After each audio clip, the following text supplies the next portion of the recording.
Hi YouTube, this is the Charizard Authority. In this video I'm actually going to start out with a review for Perfect Fit Innovations. Now I've seen other reviews from other collectors in the Pokemon world for this. I know it's not exactly a new review, but I'll just give you my take on it and what I think about these sleeves. And then afterwards I'll show you a purchase that I made. This has got a bunch of ultra rares in it and it just comes from one guy, so this way you'll still get to see some Pokemon product. First we'll just start out with the single penny sleeve for Perfect Fit Innovators, and I'll compare it to what I normally use for shipments. So I don't even know if you can see them, but at first glance they don't really look too much different. But we'll take a card. This is the Perfect Fit. See, it's pretty tight around the edges. And then here's a regular sleeve. You can see it's a lot more loose. Now, there's really not too much of a difference in essence if you're a seller like me, but if you want it for your collection, like here's the CBG one. I mean, it fits in here pretty good, but personally, if it was my collection, I would have the Perfect Fit Innovation ones off to the side.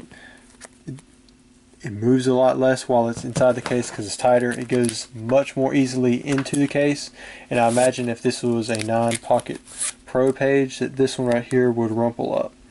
And if any of you have put your cards in cases and then put them into pages, you know what I'm talking about. So next I want to compare how they fit inside of a team bag.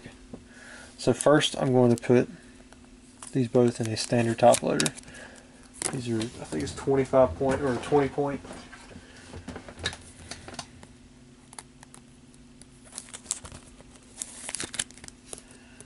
And we'll take, here is the regular, or the Perfect Fit Innovations team bag.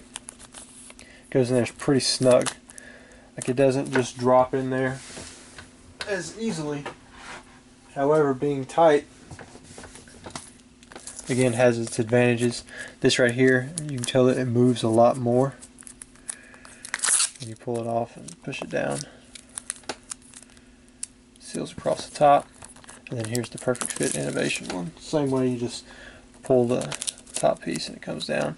Now if you notice, it was cut on the sides at an angle, which I've heard some ideas, why this is done. But personally, as a seller, I would like this more, because if I wanted to ship this inside of another team bag, or if I wanted to, this is a much larger top loader than I would normally use, but whenever I put these inside top loaders, the ones that have the straight out on the side parts, like where it's square cut at the top, those have a tendency to get caught, and then they'll rip up or peel up. Same thing when they're going into bubble mailers, they'll peel up. However, I tried several times with these, putting them in and out, sliding them in and out of bubble mailers, and every time the seal was much better and stayed put on the card. If you notice right there, it has a tendency to peel up, where the Perfect Fit Innovations team bag does not. Now they have different size team bags. I will put in another Kyogre to show you what I'm talking about. This is a 100 point top loader. Now you'd normally put much more than just one card in here, so maybe I'll slip in a few extra of these Kyogres, just so that they don't slide around as easily. What I'll do is I'll show you one with the Perfect Fit and one with a regular team bag. So the Perfect Fit, they're slightly bigger than the previous that we had. I mean, it's barely larger at all. But anyways, you put it in here again. It's tight. It's got a little bit larger seal. And it comes down at that angle once again. and it fits it nice and snug. It's not moving around. And which, with the regular team bags that I buy for selling, because I mean these are, I assume that these would be much cheaper. Again, you have that space where it can move around side to side.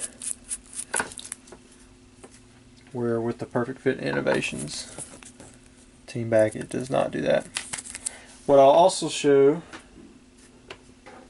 is their single seal, card seal team bag, which I think this is pretty cool because this kind of takes out the whole top loader part, and you can use this for inside your personal collection. So you put a single card in there, it still fits it nice and snug, and then you can seal it across the top.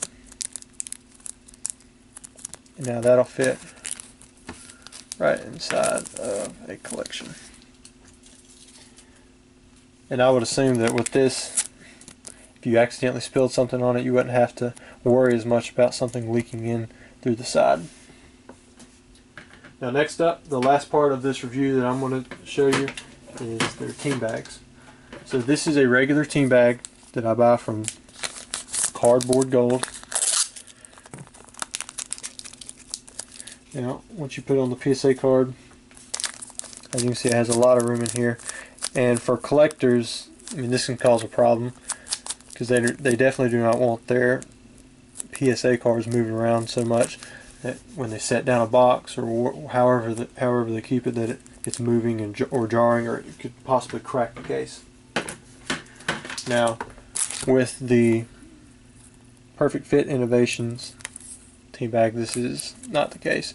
You put it in there, and then it seals the exact same way. It's got the cut along the sides, so it literally fits it tight on all sides, which is very nice. And what I really like about these, because I ship all of my PSA cards in these top loaders, when I slide it in here, I don't have to worry about it catching and then dragging up, and then have to worry about the cards falling out of the top loader. If I do the same thing with this, I mean, I don't know if it will this time or not. It didn't that time, but in many cases it will catch. But the main thing for these is it fits tight on every side, top, bottom, left, right. It's not going to move around in there, but now your case is protected from scratches. Okay, so that's the Perfect Fit Innovations review for their team bags, their single sleeves, their single sealed sleeves, and their top, or their PSA team bags, I guess you would say. They do have team bags for larger point. Like, I can't remember all the different sizes, but there was a whole host of them for different size top loaders, as well as BGS, and there may have been another type of graded team bag. But anyways, let's get on to the collection that I recently purchased. I don't really like this angle. So what I'm going to do is I'm going to turn this on black for a second. I'm going to twist this off of here, and I'm going to lift up the camera. So the video is still going. I'm not a master editor, so I don't really ever stop these videos. I just go with it. Okay, so I bought this collection for roughly $900. You can see the full art from black and white. Then you got the Secret Rare Pikachu, Meowth, and the full art Terrakion. And then it goes through different sets. You got Next Destinies, there's all the full arts, and the regular arts, plus a few of the secret rares. Currently I'm paying fairly high for full art Pokemon from the original 151, like this Mewtwo. I'm currently getting $30 for it. There are 9 or maybe 11 total that are out at the moment that I'm buying. Included is also the Mew full art from Dragons Exalted. It's right at $30 that I'm paying. And these are for near mint versions. Dragonite, both of the Lugias, they're not from the original 151, but I'm including them. Articuno, trying to think what else there is. Of course, the Charizard, Blastoise, Venusaur, Kangaskhan full art, Machamp full art, quite a few of them that I'm buying at the moment, and I'm paying pretty much whatever the lowest retail price is on eBay. Like that Articuno. But as you can see, this guy had a lot of the ultra rares, and all of these cards are unique. I will be selling most of these individually in my store, so if you see something that you want for a deck, just let me know. I mean, we can work it out, but I've only got what you see. Once we get into the newer sets, of course, I have more of them. But for these older black and white sets, I'm almost completely sold out. Or sold out. One of the two.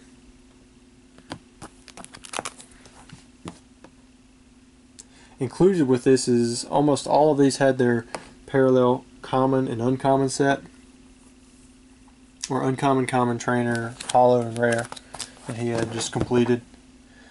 So some of these were pretty close to master sets.